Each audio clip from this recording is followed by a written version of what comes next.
கன்னிராசி நேயர்களே, உத்திர நட்சத்திரத்துல 2, 3, 4 பாதங்களும், அஸ்த நட்சத்திரத்துல 4 பாதம், சித்திர நட்சத்திரத்துல முதல் 2 பாதத்தை கொண்டுள்ள உங்களுக்கு இன்றைய தினத்துல 4ஆம் இடத்துல சந்திர பகவான் சஞ்சாரம் பண்ற. கல்வியில சில மாற்றங்கள் எதிர்பார்க்க, எனக்கு சரியா பரீட்சையில மார்க்கே கிடைக்கலையே நினைச்சுட்டு இருக்கவா டியூஷன் மாறுறது, ஸ்கூல் மாறுறது, புதிய வகுப்புகளை பத்தி தெரிஞ்சுக்கிறது, அதே மாதிரி எனக்கு கம்ப்யூட்டர் படிக்கணும், இங்கிலீஷ் படிக்கணும், இந்த மாதிரி புதிய புதிய விஷயங்களை தெரிந்து கொள்ளக்கூடிய வாய்ப்புகள் இன்றைய தினம் ஏற்படுத்தி கொடுக்கும். குழந்தைகளுக்கும் சரி, பெரியவாளுக்கும் சரி. அதே மாதிரி உழைப்புக்கேற்ற ஊதியங்கள் கிடைக்கக்கூடிய வாய்ப்புகள் உண்டு.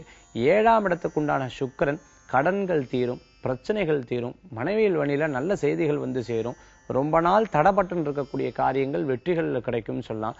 புதிய நண்பர்களை சந்திக்கிறது, புதிய வாடிக்கையாளரை சந்திக்கிறது, புதிய ஒப்பந்தங்கள்ல கையெழுத்து போடுறது. 10ஆம் இடத்துக்குண்டான புதன் அஷ்டமஸ்தானத்தில் இருக்கங்காட்டி தொழில் முறையை பத்தி யோசிச்சு செயல்படுறது நல்லது. திடீர் யோசனைகளை தவிர்த்துக்கிறது நல்லது. திடீர் பிரயாணத்தை தவிர்த்துக்கிறது நல்லது. அதே மாதிரி வெளிநாடு எதிர்பார்க்கிறவங்களுக்கு முன்னேற்றங்கள் காணக்கூடிய தினமாக இன்றைய தினம் ஏற்படுத்தி கொடுக்கும். தாய், தந்தை, அதே மாதிரி தாய் மாமா இவங்களுக்கு உடல் உபாதைகள்ல கொஞ்சம் கவனம் எடுத்துக்கிறது விசேஷமான பலன்களை கொடுக்கும்னு சொல்லலாம். இன்று உங்களுக்கு அதிர்ஷ்டம் தரக்கூடிய எண் 3, நிறம் மஞ்சள். வழிபாட்டுக்குண்டான தெய்வம் முருகபிரான் வழிபாடு உன்னதமான வழிபாடு.